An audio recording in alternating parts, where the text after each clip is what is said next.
읽겠습니다. 다 같이 공의만 따르라, 공의만 따르라. 영어로는 Just follow justice. 오늘 설교 제목이고 본론이고 결론입니다. 그러면 설교 끝났죠? 올라온 값을 그래도 좀 해야지. 제가 질문으로 오늘 설교를 시작합니다. 교회에서 시비가 생겨서 해결이 안 됐어요.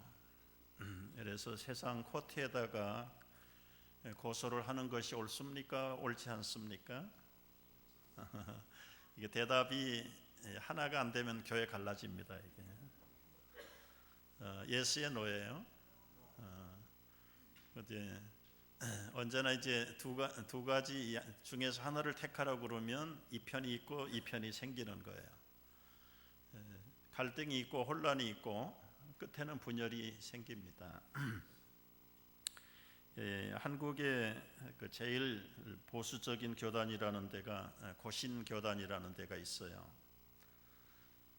일본 시대 때 신사참배 총회가 장로교 총회가 다 가결하고 신사참배했습니다.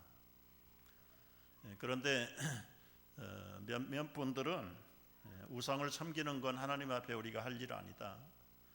그래서 고문을 당하고 감옥에 가고 그런 분들이 여러분들이 계세요. 그리고 해방이 됐어요. 이제 신사참배한 사람은 감옥에 안 가니까 편안하게 그냥 목회하고요.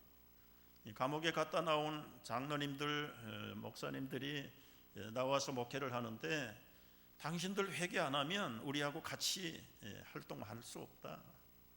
그래서 따로 모인 게 고신 장로 교단이 됐어요. 아주 죽기 내기를 하고 하나님을 섬겼던 사람들이죠. 얼마나 철저한지 주일날 지키지 않는다고 그래서 신학교 교수 한 분을 해직을 시켜버려요. 선교사님이 미국 선교사님이 임기를 마치고 미국으로 돌아가는데 그때는 배를 타고 댕길 시대니까 부산에 배웅을 나간 거예요.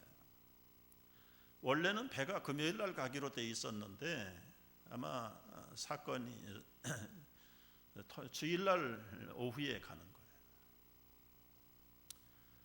그래서 이 신학교 교수 목사님들하고 몇몇 분들이 배웅을 하러 갔는데 빨리 배웅을 하고 인근 근처에 가서 주일 예배를 드려야 되겠다. 그런데 가보니까 선교사님이 벌써 배에 올라가 버린 거예요.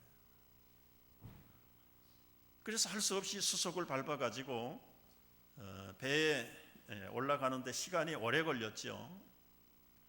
그 배에 올라가서 선교사님들하고 배웅하러 간 여러분들이 모여서 배에서 예배를 드렸어요. 예배를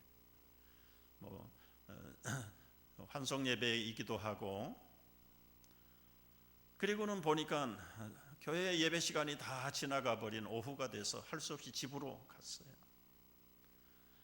이것이 주일 성수를 어겼다 그래가지고 신학교 교수에서 해임을 당했습니다. 그 해임 당한 분이 그 유명한 한국의 박윤선 목사님.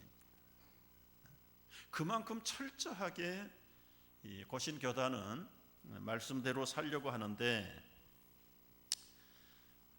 지방에 있는 한 교회에서 분쟁이 났어요. 그래서 교인들이 갈라지고 나가고 들어오고, 나가는 쪽에서는 우리가 재산을 나눠달라, 교회 쪽에서는 못 준다. 그래서 결국은 세상 법정에다가 이제 고소를 신청을 했는데 한 교회 싸움이 교단 싸움이 됐어요. 암만 그래도 세상에 고소하는 게 옳으냐? 이쪽은 해야 된다, 이건 하지 말아야 된다. 그래가지고 교단이 반토막이 났어. 40년 동안 이쪽은 고소 측, 이쪽은 반고소 측, 40년 한 교단이 두 교단이 돼가지고 지나오다가 지난 주간에 양쪽 교단이 한 자리에 모여가지고 서로 기도하고 이제 하나로 회복되는 좋은 뉴스를 제가 전에 들었습니다. 다시 돌아가서 세상 법정에 성도들이 고소하는 게 옳으냐 그러냐, 여러분 결론이 뭘까요? 여북하면 고소하겠나? 근데 여기에 대한 해답이 사도 바울이 고린도전서를 통해서 내려줬어요. 고린도 교회 안에서 분쟁이 일어났습니다. 세상 법정에다가 고소를 했어요.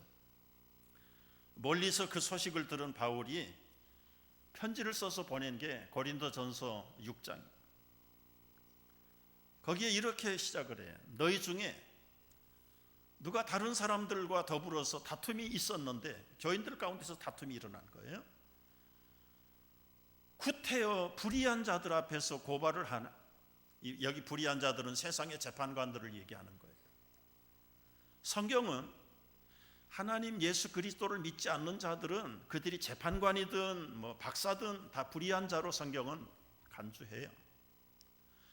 그러나 예수 믿는 사람은 좀 모자라도 교회에서 싸우는 한이 있어도 그런 사람을 의인이라고 불러줘요.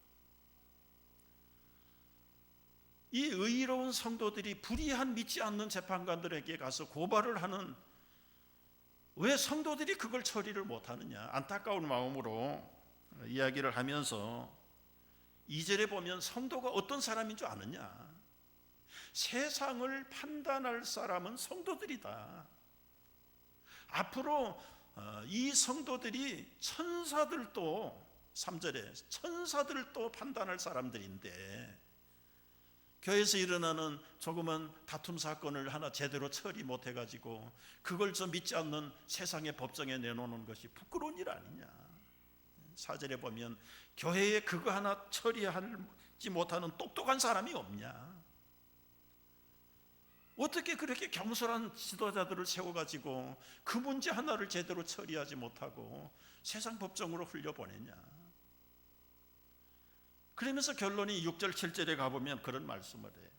차라리 그런 부끄러운 일 하는 것보다는 억울함을 당하고 불이익을 당하고 손해를 보는 한이 편이 낫다. 결론은 뭐예요? 결론은 세상 법정에 하라는 거예요, 하지 말라는 거예요? 하지 말라는 거지. 손해를 보고 억울함을 당해도 그냥 그렇게 하는 이유가 있어요. 왜요? 진짜 재판장은 코트에 있는 저치가 아니라 하늘에 계신 하나님이 우리의 재판장이신 것을 믿으시기 바랍니다. 우리가 세상을 살다 보면 참 억울할 때도 있고 너무너무 불이익을 당할 때도 있지요. 교회들이 크지 않는 교회에서도 이런데 200만, 250만이 모여 사는 그 이스라엘 공동체에서 별의별 사건이 다 있다. 형사사건, 민사사건, 무슨 훔쳐가는 거. 재판을 받으려고 라인업을 섰는데 끝이 없어요. 모세가 천부장, 백부장들을 만들어 가지고 이제는 다 분담을 해서 재판을 하게 하는데도 끝이 없어. 그런데 이제 앞으로 가나안 땅에 들어가면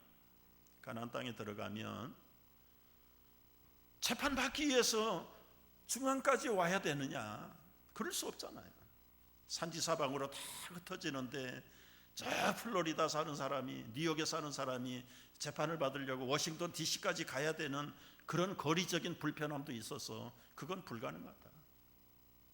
그러면 어떻게 해야 되느냐? 거기에 대한 가이드라인이 오늘 말씀이 있어요.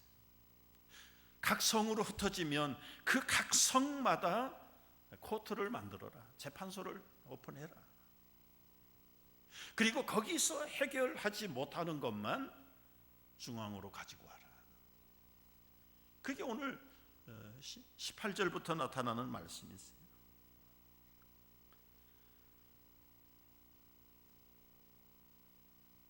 재판을 할 때의 원칙 하나를 주었어요.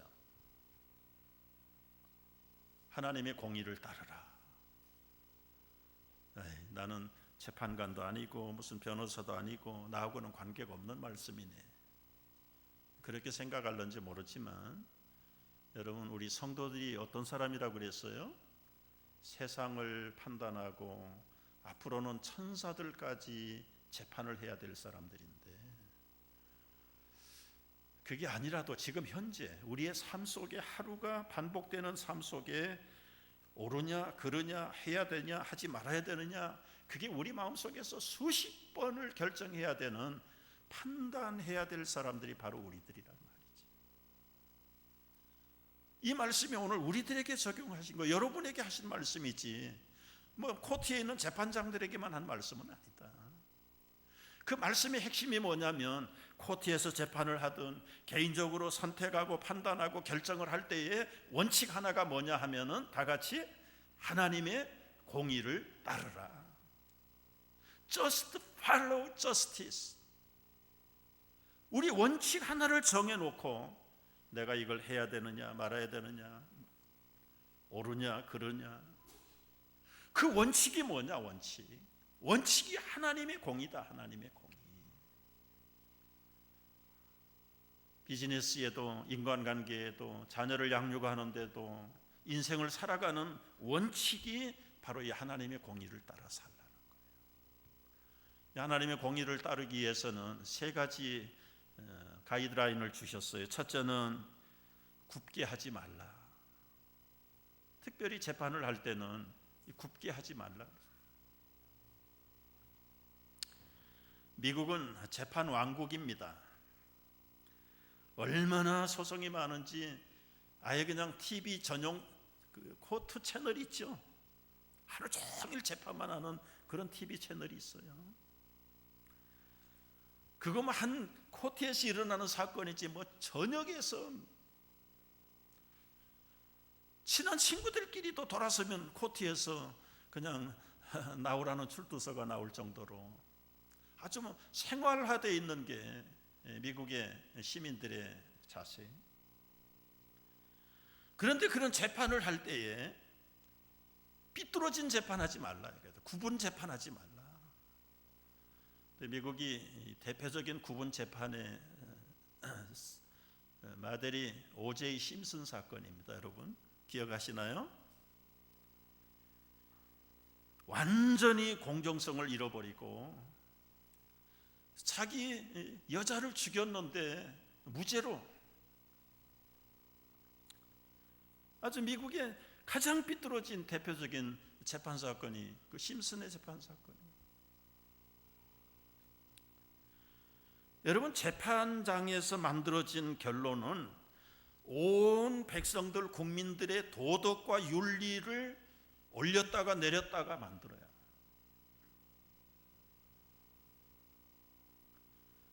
최근에 대법원에서 만들어진 동성애 합법 사건은 완전히 도덕의 언덕을 무너뜨려 완전히 없애버린 거. 여러 번 얘기했는데 너무 심각하기 때문에 오늘 길게 설명 안 해서 저는 비유적으로 한번 생각을 해보려고 그래요. 이 대법원에서 동성애 결혼을 합법화시킨 것은 마치 이런 비유 같아요. 세계 사람들이 왼손잡이를 통계를 내보니까 10%가 왼손잡이라고 그래요. 그 10% 중에서도 이 왼손으로 글씨를 쓰는 사람 1%라고 해요. 1%. 그런데 이 왼손잡이들이 대부분 다 머리가 좋아요. 그리고 예술가 유명한 사람들은 대부분이 다 왼손잡이들이고, 1970년대 이후 미국에 7번 대통령이 나왔는데 7사람 중에 4사람이 왼손잡이에요. 그러니까 여러분 아들, 딸 대통령 만들려면 지금부터 왼손잡이를 가르치세요. 그 말이 유행이 될 만큼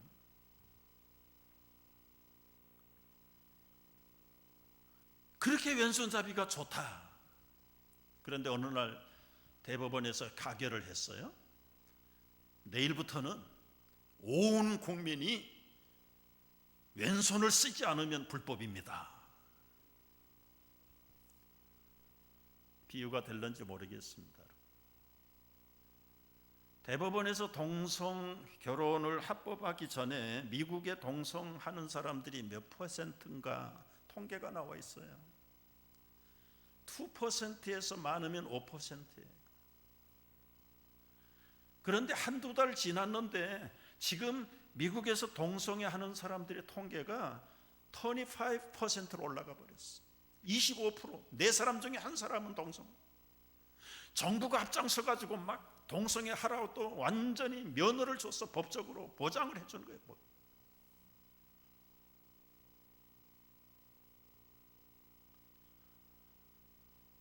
여러분, 어느 나라든지 민족이든지 고칠 수 있는 법이 있고 못 고치는 법이 있습니다. 시대에 따라서, 상황에 따라서, 형편에 따라서 고칠 수 있는 법들이 많이 있어요. 옛날 시대에 제정한 율법은 오늘날 민족에 따라서, 시대에 따라서 달라졌기 때문에 고칠 수 있는 법이 많아요. 시민법이나 사회법은 여러분 옛날 4,000년 전, 5,000년 전에 그 유대 민족들 목축업을 하는 사람들에게 맞는 법이지 오늘 현 시대에 적용할 수 있는 법이 아니에요. 그래서 이 구약 하나님의 법이라고 해도 이 사회법이나 이런 민법이나 이런 법들은 다 지금은 폐기됐어요. 그러나 못 고치는 법은 뭐냐면 도덕법, 윤리법. 이걸 우리 한국의 어른들은 천륜이라고 그래서 천륜. 하늘이 만들어진 윤리. 부모와 자식의 관계를 뭘로 뜯어서 고쳐서 아니라고 말할 겁니까? 남자와 여자가 결혼하는 것은 하늘이 만들어준 법이에요. 시대가 5만 년이 흘러도 이건 변하면 안 돼요. 민족이 어떤 민족이든지 상관없어. 세상에 돼지, 개, 그들이 같은, 제가 좀 절제를 하려고 그러는데 흥분을 하는데, 같은 수컷끼리, 암컷끼리 결혼하는 거 봤느냐 그 말이에요. 짐승만도 못한 일들을 법으로 정해놨단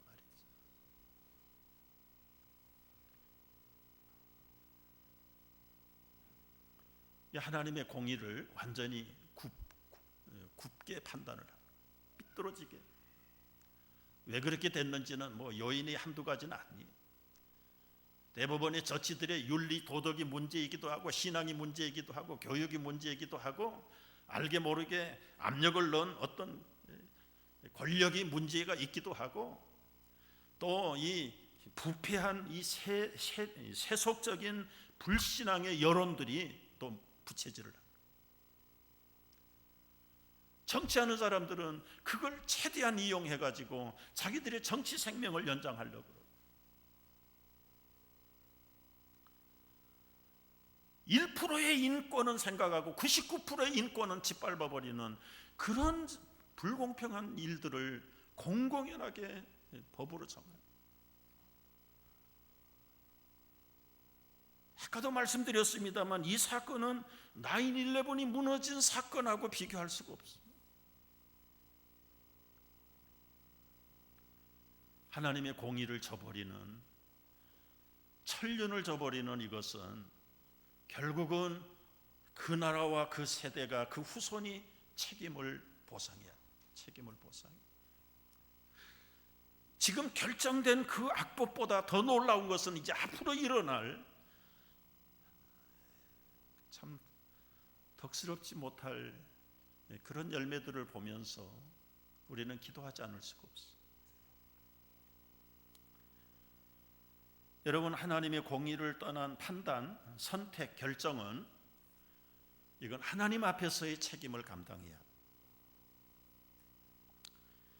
인류 최대의 오판이 있어요. 잘못된 심판이 뭔지 아세요? 2000년 전에 예루살렘 산헤드린 공회에서 이루어진 재판 사건입니다. 이 산헤드린 공회는 넘버가 71명. 그 한 명은 그 당시에 대제사장이 재판 책임자, 재판장이고 전직 제사장 출신들 24명, 12지파의 원로 지도자들 24명, 그리고 율법, 서기관, 전문 법학자들 22명, 71명이 한 사람을 재판하는데 오판을 했어. 여러분, 영국이 민주주의가 법이 발달했지만 한 사람 재판하는데 71명의 재판관이 나오는 법이 없어요. 미국이 그렇게 합니까? 안 합니다. 그런데 전문가들이 71명이 나와서 한 사람 재판하는데 죄가 없는 거짓 증거를 가지고 고소한 그 사람을 사형 언도를, 그리고 살인 강도는 바라바는 석방을 했죠. 이게 인류 최대의 잘못된 재판입니다. 사형 언도를 받은 분이 누군지 아시죠? 예수 그리스도가 십자가 사형 언도를 받고 집행을 당했어요. 그 결과 2000년 동안 나라가 없어졌어요. 어떤 분은 거기다 연결하기도 하고 못하기도 하지만 무고한 백성들 600만 명이 목숨을 희생당했어요. 우리와 우리의 후손에게 돌려라. 결국은 자기 당대에서 다 책임지지 못할 일들을 후손들에게까지 600만 명의 무고한 후손들의 생명들을 다 앗아가림. 그 원인이 뭐냐면 굽어진 재판, 진리를 비진리라고 말하고 어두움을 빛이라고 말하는 이 어리석은 사람들의 책임에 대한 보상. 우리가 미국을 위해서 심각하게 기도하지 않을 수가 없어요.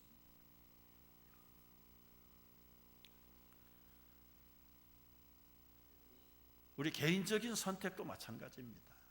왜 오늘 저 사람은 저렇게 살까? 나는 왜 이렇게 살까? 따지고 보면 이 판단 결정에 따라서 나타난 열매들이에요. 가짓수가 많고 허구한 날 판단해야 되는데 그 판단의 원칙이 뭐냐? 원칙. 구부러지게 판단하지 말고 하나님의 공의대로만, 하나님의 뜻대로만 판단하면 지금은 불편하고 억울할런지 모르지만 후대가 뒤탈이 없고 잘 될 거다 믿으시기 바랍니다. 그러나 지금 여론이 압력이 있고 심지어는 뇌물을 준다고 해가지고 다 삐뚤어지게 해놓으면 그 결과의 책임을 결국은 후대에 가서 다 지게 된단 말이죠.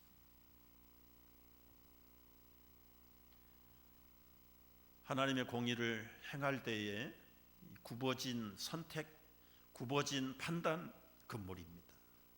오로지 하나님의 뜻을 쫓아가서. 두 번째는 외모로 사람을 판단하지 말라고 하셨어요. 요즘은 외모 지상주의가 됐습니다. 예쁘면 무조건 용서가 되는 세상이에요. 네? 젊은이들도 용모가 나쁘면 면접 시험에 떨어집니다. 그러니까 어떻게 하든지 용모를 가꾸려고. 뭐 예쁜 사람 보는 건 나쁘지 않지요. 남자만 예쁜 여자 좋아하는 게 아니라 여자들도 잘생긴 남자를 좋아해. 그건 한국만 아니라 미국에서도요. 1974년도에 미국 시애틀에서 토막 살인 사건이 일어났어. 한 번으로 끝난 게 아니라 유타주에서도 일어나고 콜로라도에서도 일어나고.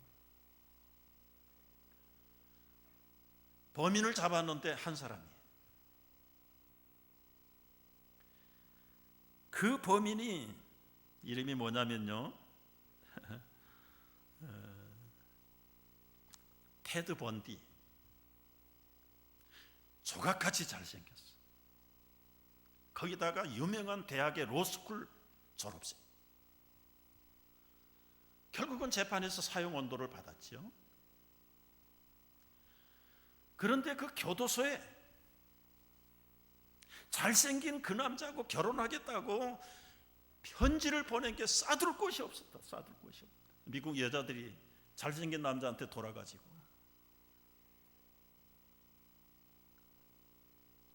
그 교도관들이 하는 말이 너희들도 와가지고 반토막이 나봐야 정신 차리겠냐. 결국은 자기 엑스와이프를 발토막 내서 죽였다.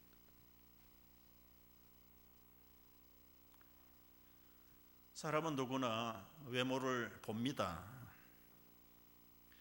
그러나 외모 지상주의가 가지고 있는 맹점이 뭔가? 여러분, 사기꾼 치고 못생긴 사람 없어요. 이단 교주 치고요 못난 사람 없습니다. 용모가 조금 빠지면 언변이 좋든 그 술수가 얼마나 파워풀한지요. 사람들을 다 끌어가요. 외모만 보고 끌려가는 거예요. 왜 외모를 보지 말아야 되느냐? 외모를 바라보는 결정적인 잘못된 점이 뭐냐? 사람은 누구나 하나님의 형상으로 지음을 받았는데 외모를 보다가 하나님의 형상을 무시해버리는 잘못된 죄를 범하기 때문에. 그래서 옛날 재판관들은요 피고들을 앞에 놓고 재판할 때 얼굴에다가 이게 씌웠어요. 얼굴 안 보고 재판했어요. 얼굴을 보고 재판하면 형량이 올라갔다 내려갔다 해요. 사람 죽인 살인자들이 무슨 도깨비처럼 생긴 줄 아세요? 천만에요. 우리가 외모로 보다가 다 망합니다.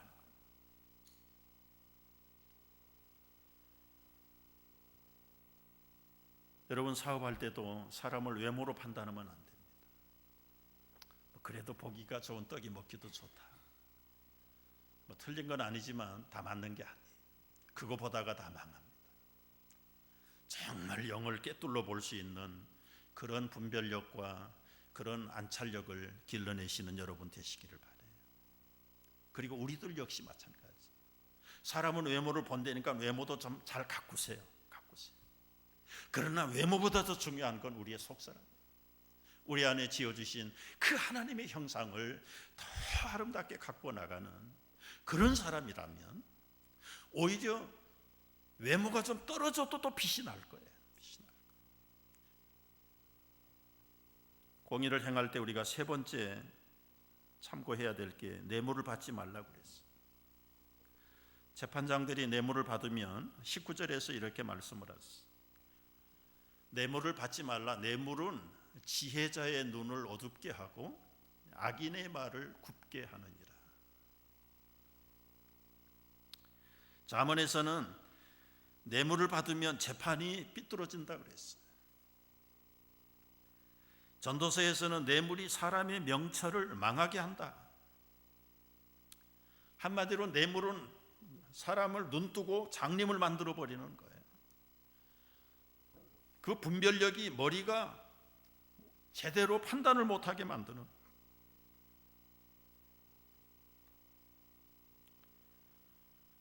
우리가 이 하나님의 공의는 옛날에만 필요한 게 아니고 재판하는 재판관들에게 필요한 게 아니라 오늘 우리에게 필요해요. 물론 우리가 뇌물 받을 사람이 위치에 있는 사람은 제가 없다고 봐요. 그러나 반대로 혹시 뇌물을 주지 않습니까?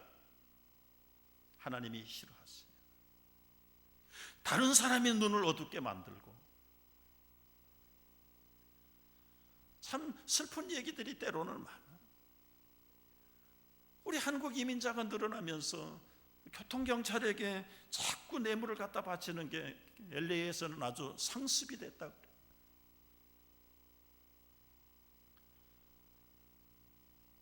아파트 렌트하면서 그 랜로드들에게 아니면 그 슈퍼바이저들에게 자꾸 뇌물을 갖다 바쳐가지고 아파트 값을 올려. 심지어 학교 선생님들에게까지 뇌물을 줘가지고 아예 한국 학부모가 오는 학교는 학부모 만나는 날에는 선물 케이스를 이만큼 쌓아놓은 데 보라고, 가지고 오라고.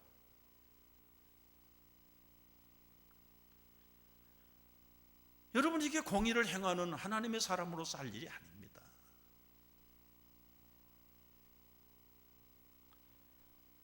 우리와 우리의 후손이 이 나라가, 이 땅이 장구하고 영구하기 위해서는 하나님의 공의를 세워야 돼. 하나님의 공의를.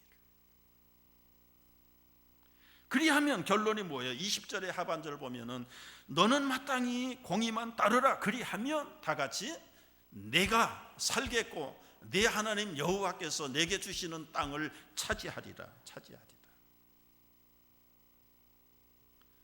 20절 말씀, 21절 말씀에 가면 읽진 않았습니다만 우상 세우지 말라 그랬어요. 공의를 행할 때 우상을 세우는 거예요. 그 우상은 아세라상이고 주상이지만 이 주상은 기둥이에요. 기둥으로 된 상이고, 이 아세라상은 조각을 만들어서 하는 상이고, 결국 이 우상을 세운 근본적인 목적이 뭐예요? 농사 잘 되고 자식 잘 되고 부자 되고 건강하고, 그 전부 자기들을 복받으려고 세운 거 아닙니까? 그런데 하나님의 공의를 행할 때에 알게 모르게 자기들 속에다가 우상을 세웠단 말이에요. 우상을 세워. 그 우상이 다른 우상이 아니라 욕심, 자기 기준에 우상이 있는 거예요. 자기 기준. 젊은 딸이 시집을 갔어요. 젊은 아들이 장가를 갔습니다. 모처럼 잘 사나 안 사나 가봤더니 그 딸이 지금까지 부엌에 한 번도 안 들어갔어. 물 한 방울 묻히지 않아. 끼니 때마다 고급 레스토랑에 가서 맨날 사 먹어. 시집 잘 간 거예요? 며느리 잘못 들어온 거예요? 기준이 어디 있느냐고요.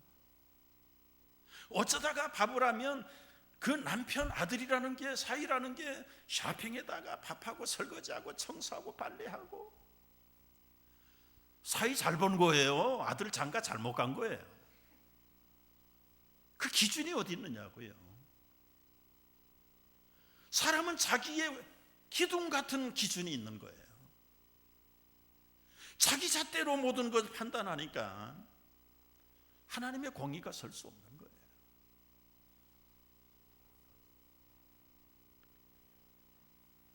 하나님의 공의를 따르기 위해서는 우리 속에 있는 그 기둥 뿌리를 뽑아야 돼. 그 자기 편견입니다. 자기 가치관입니다. 자기 기준의 기둥을 뽑아버려야 돼. 그거 뽑는데 70년 걸려. 70년. 여기서 여기 내려오는데 70년 걸린다고 그러잖아요. 그러나 살아있는 말씀, 심령과 관절과 골수를 찔러 쪼개는 하나님의 말씀을 순종하는 마음으로 아멘으로 받으면 우리 속에 이 기둥 같은 우상들이 뽑혀나갈 줄로 믿으시기 바랍니다. 여러분, 이 말씀 붙들고 하나님의 공의를 행하시고 사업을 할 때, 자녀를 키울 때, 우리 교회에서 인간관계를 교제할 때, 때로는 상거래를 할 때 다 적용이 되는 말씀. 어느 아줌마가, 주부가 설탕 사러 가게 갔어요. 1kg를 달라고 그래서 이 점원이 1kg를 담아서 저울에다 올려놓으려고 그러는데 아줌마가 하는 말입니다. 여보시오, 지금 저 주인 저 밖에 있으니까 좀 많이 넣어, 많이. 아니요, 주인 여기 있는데요. 아니, 안 보여? 저기 있잖아, 저 밖에. 주인은 아주머니 여기 있어요, 여기. 무슨 말인지 여러분 아시죠? 언제나 우리가 코람되어 하나님의 전전에서 하나님의 공의를 따라서 하나님의 뜻을 세워가는 우리 모두가 되기를 주의 이름으로 축복합니다. 기도하겠습니다.